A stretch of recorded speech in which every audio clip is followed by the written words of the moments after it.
Hello, everyone.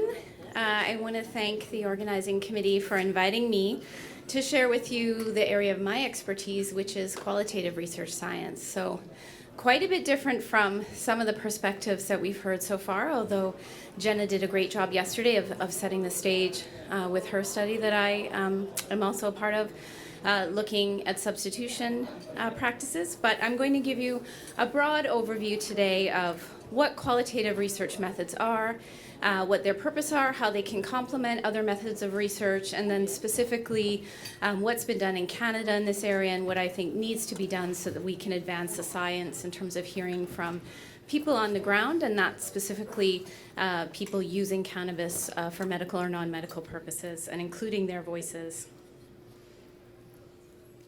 So I don't have very many disclosures, but I will highlight that I've spoken at cannabis business conferences and I accept travel money for that. But that's about the only thing I have relevant today to share. So what is qualitative research? Important to know it's not qualitative research. You know you're a nerd when you find the perfect image and you're cackling at your computer at like 11 o'clock at night while you're doing your slides and your spouse is like, what's going on with that? But qualitative research is about naturalistic inquiry without intervention. So it comes from the rich tradition of research in anthropology and sociology and other social sciences of engaging in communities and engaging in the local culture and context. For a lack of a less colonial term, it's about living among the people, going to the people, and finding out what their perspectives are. So going beyond the brain, beyond the individual psychosocial aspects to find out how is a practice embedded in a local culture and a local context. And in this case, when we're talking about practices around substance use, in particular illicit substance use or moving from an illegal substance to a legal substance, you can tell why it's very important to know about the culture and context of how things are being used and when and where they're being used, and the social stigma or the social context in which people use substances. So about 20 years ago, we had what we call a post-colonial turn in this type of observation and research collaboration, and now we're moving into a space where a lot of social science, ethnography, and qualitative research is more user-driven. It's about destabilizing power relations between the researcher and researched. And you may have heard of this type of research if you do research funded by the Canadian Institutes of Health Research. We also have a mandate to do patient-centered research, or to include people who have lived experience, or to include patients in decision-making and at policy tables. And this is the spirit and the approach of qualitative research. So here's a slide that I use when I teach qualitative methods in the medical school at the University of Calgary to introduce people with a primarily quantitative biostats background in population health to what are qualitative methods. Beyond observation and counting, it is also about asking people about their lived experiences and their feelings, and what a practice means to them in their own words. So this often displaces the relationship where the researcher has a set hypothesis and set of questions, and it's more about collaborating with participants and people in your project to find out what the most meaningful categories are to them. So as someone who is more, I would say, post-structural and trying to move beyond these categories in social sciences, I'm kind of against a dualistic or binary notion of comparing research methods, because then I think we get into this place of saying, well, one may be better than the other. But I think this is a nice summary to show you that qualitative and quantitative are different approaches. And often we use these in tandem, and qualitative methods are also incorporated into large epidemiological studies, either to look at the feasibility of an intervention, or maybe they're done, post-intervention to talk about people's experiences. But really, they have their own place. They are much different from quantitative in that, subjectivity is valued, and it's a part of what we're aiming for. And we're really looking for a small sample in a natural setting. So generally, in an interview-driven study, An agreed upon standard for publication, what I tell my doctoral students is you're going to be collecting about 25 to 30 in-depth interviews. And those of you who are clinicians, if you work in a certain area of practice or a certain illness area, I think if you did the same approach that we do as qualitative researchers, where you sat with your patients, with 25 to 30 of them who had the same diagnosis, and talked to them for 1 to 2 hours, you would be able to get that rich, saturated data and see the common themes and also the outliers across that patient population. And I'm sure many of you do this when you're taking histories or you're doing follow-up. And this is what we do in qualitative research. We talk to people in depth about their experiences. We let them lead the conversation, and then we take those conversations, whether they're interviews or focus groups, and analyze them and look across them very rigorously for what the themes are, what they're telling us, what's left out, what are people likely not saying given the stigma or the context. And we write that up and talk about the implications for policy or practice. So qualitative research, though, is political, and I think it's important to emphasize that it has also come about from people with lived experience demanding a seat at the table. And so the slogan, "Nothing about us without us," comes from disability rights research in South Africa, but it's really been taken up by people who use drugs, people who live with HIV/AIDS, people who are involved in sex work, really saying that, we have a unique expertise and experiences, and we have a vital role to play in defining the health, social, legal, and research policies that affect us.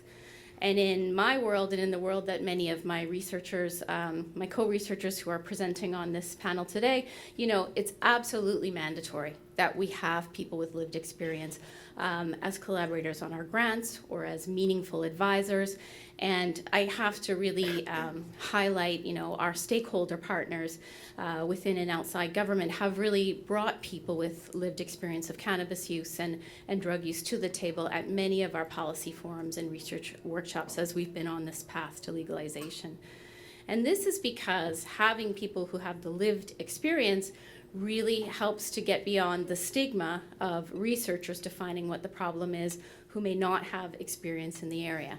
So an example you could think about is if you were going to assemble a large grant to study, an obstetrical issue or women's experience of childbirth, you would not have an all-male team and have no women involved in the grant.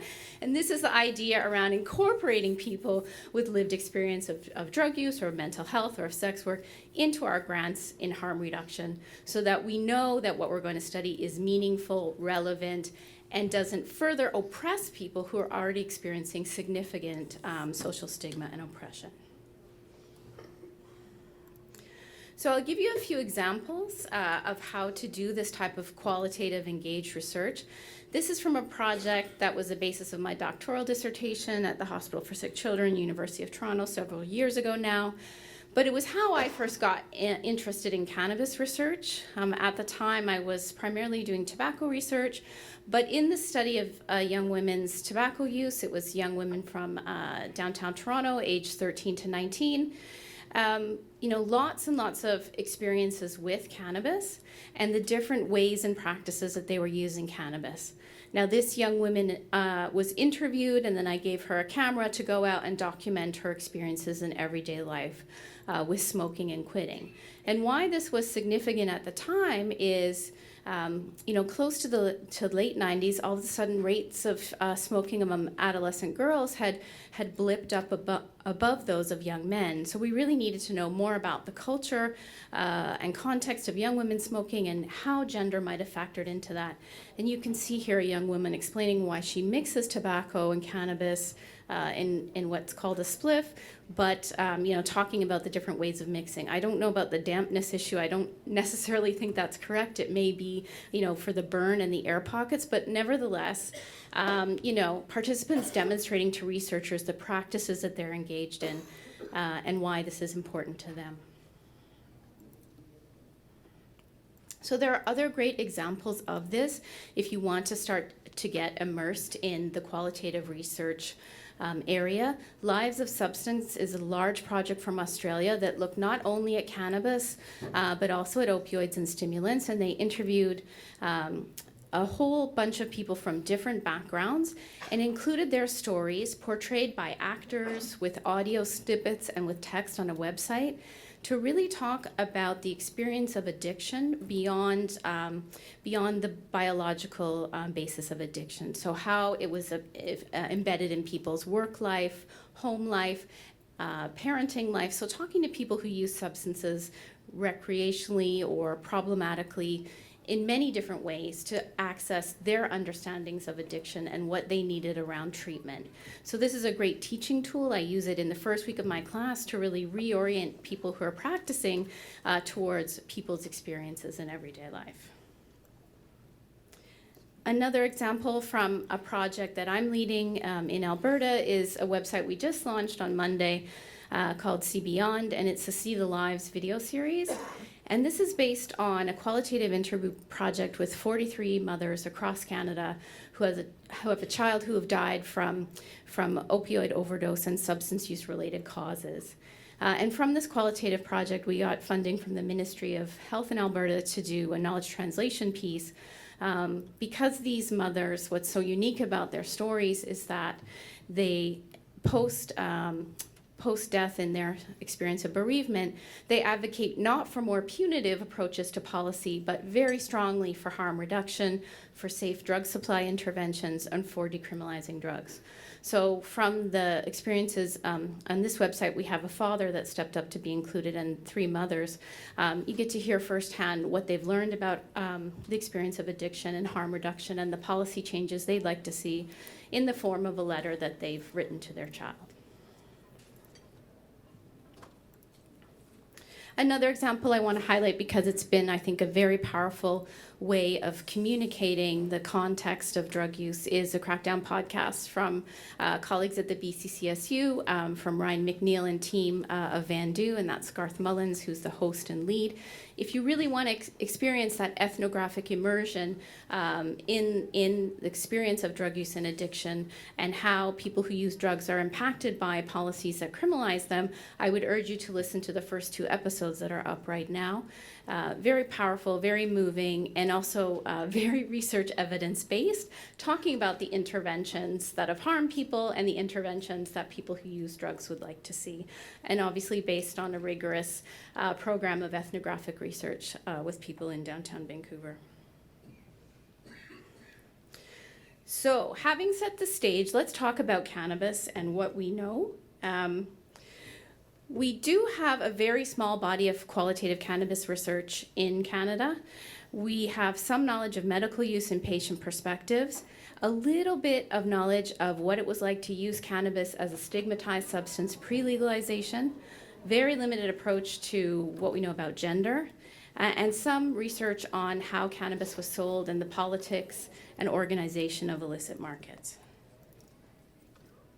I just want to highlight some of the researchers that have contributed. Of course, Linda Balneves, who's right here, who I met at UBC in 2006 when I started working in cannabis research as a postdoc, and with Joan Batorf in the part of the Cameo project, looking at cannabis for patients, Cameron Duff, Andy Hathaway, Jenna Valeriani, I'm so sorry, Jenna, who are connected to Pat Erickson, and the sociological study of cannabis in many ways. This is, I think, where we have a significant contribution from Canadian scholars.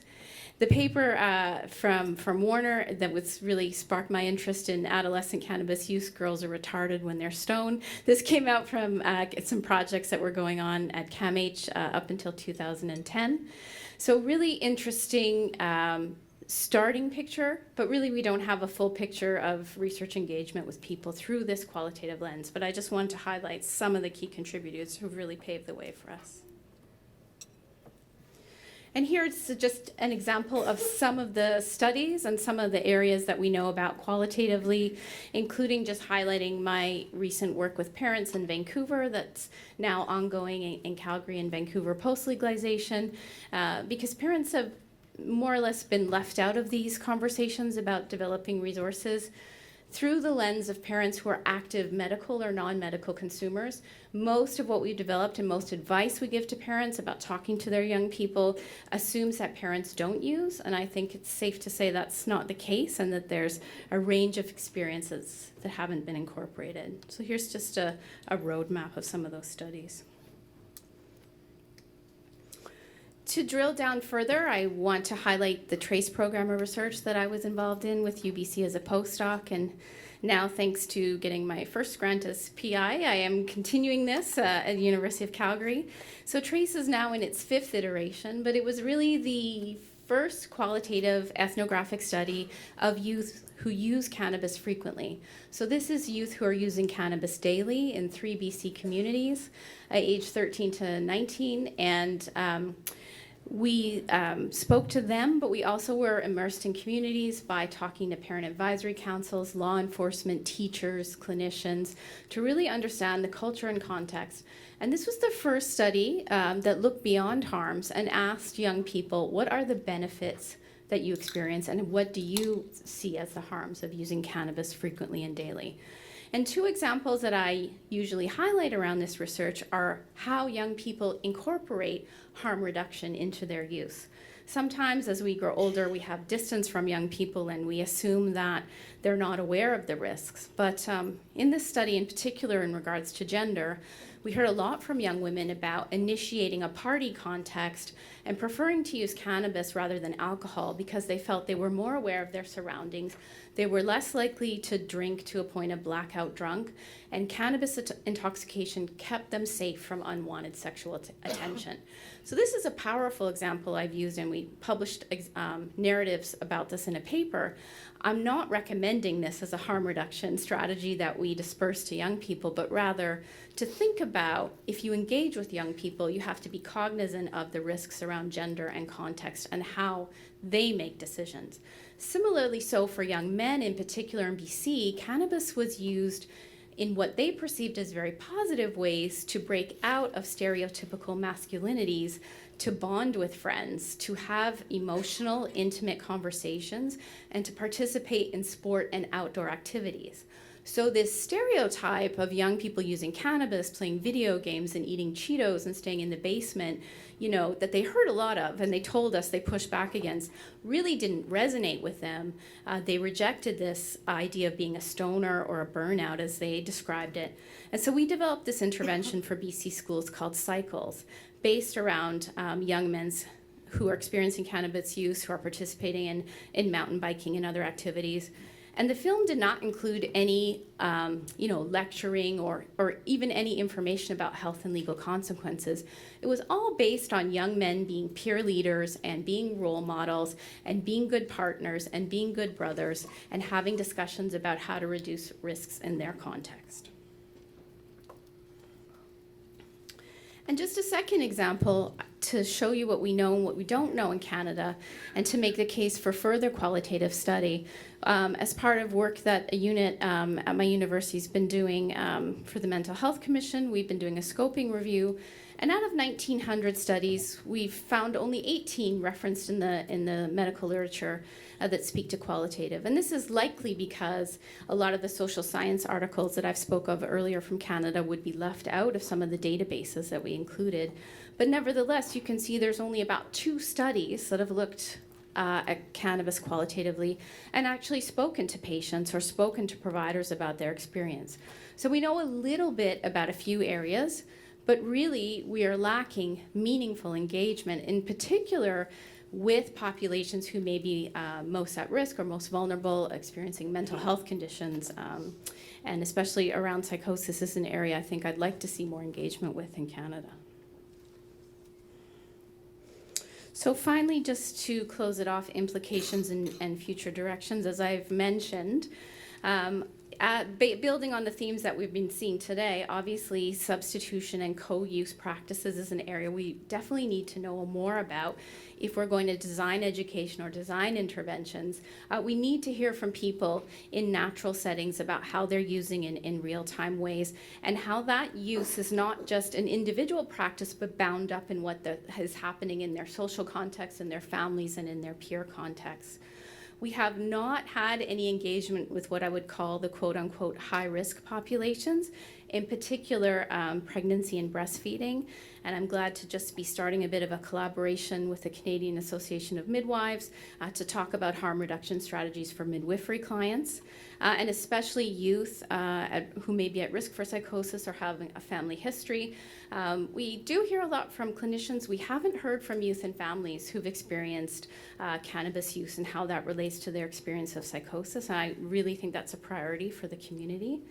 And then in this time of transition in Canada, there's lots to understand about how people who've been using or even selling outside the legal framework are transitioning and what the impact of the legal markets will have on them. And I know my colleagues will be talking about this next, hopefully.